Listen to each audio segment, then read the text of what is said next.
शिवसेना की पहचान से जुड़े दहाड़ता शेर और प्रखंड हिंदुत्व आज शिवसेना का खामोश बेटा है, जो हिंदुत्व पार्टी की पहचान बना रहा।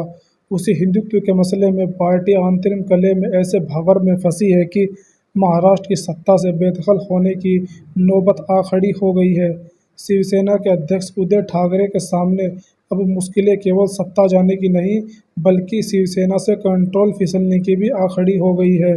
शिवसेना पर ठाकरे परिवार के व्यूचल को एकनाथ शिंदे ने बगावत कर चुनौती दे दी है।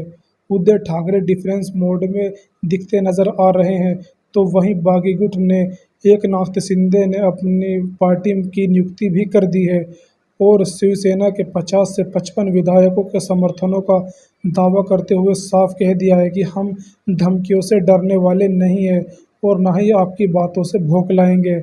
ताज़ा हालात में उद्धव ठाकरे के सामने केवल हार ही नजर आ रही है। विधायकों का समर्थन उनके साथ रहा नहीं।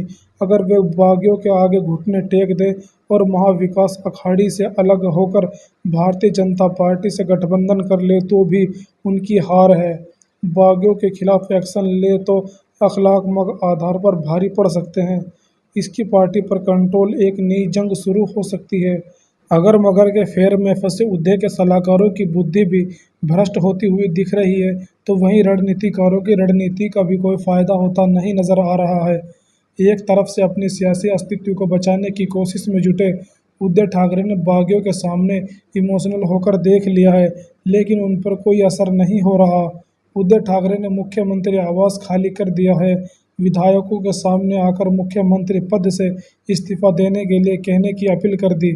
संजय राउत ने भी कह दिया है कि बागी अगर आकर बात करे तो शिवसेना महाविकास अखाड़ी से अलग होने के लिए भी तैयार है।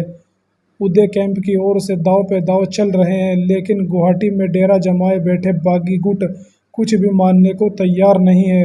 तेवरों के लिए जाने जाने वाली शिवसेना प्रमुख आज अपनी ही पार्टी के बागियों के सामने बेबस होती नजर आ रही है। सत्ता के साथ पार्टी पर कंट्रोल भी उद्धव के हाथ से फिसलता हुआ दिख रहा है। ऐसे हालात में शिव सैनिकों और ठाकरे परिवार के वफादारों को राज ठाकरे की कमी दिख रही है। दबी जुबान शिवसेना के लोग भी ये कह रहे हैं कि अगर आज राज ठाकरे अपने भाई उद्धव के ठाकरे के साथ होते तो शायद ऐसी नौबत नहीं आती। राजनीति के जानकर भी शिवसेना और ठाकरे परिवार वफादारों की बात के पक्ष में नजर आते दिख रहे हैं। शिवसेना की छवि फायर ब्रांड हिंदुत्व मराठी मनुष्य की राजनीति करने वाली पार्टी के रूप में रही है। उद्धव ठाकरे को शिवसेना की कमान मिली तो कुछ नेताओं को उनकी राजनीति की सियासी चोट चुभने लगी। उदय काल की शिवसेना में राज ठाकरे को दरकिनार किया जाने लगा। राजनीति की जानकार इनके पीछे पार्टी में राज ठाकरे की लोकप्रियता को वजह बताते हैं।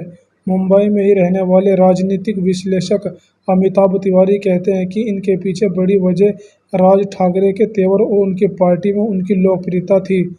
बाला साहब ने उद्धव की पार्टी की कमान तो उन्हें सौंप दी, लेकिन एक बहुत ही बड़ा खतरा भी बता दिया कि राज ठाकरे उद्धव ठाकरे के लिए खतरा भी बन सकते हैं। वे बताते हैं कि राज ठाकरे का कद कम करने के लिए पार्टी में उन्हें किनारे किया जाने लगा। नतीजा ये हुआ कि राज ठाकरे को 2006 में पार्टी से ही निकालने की नौबत आनी पड़ी।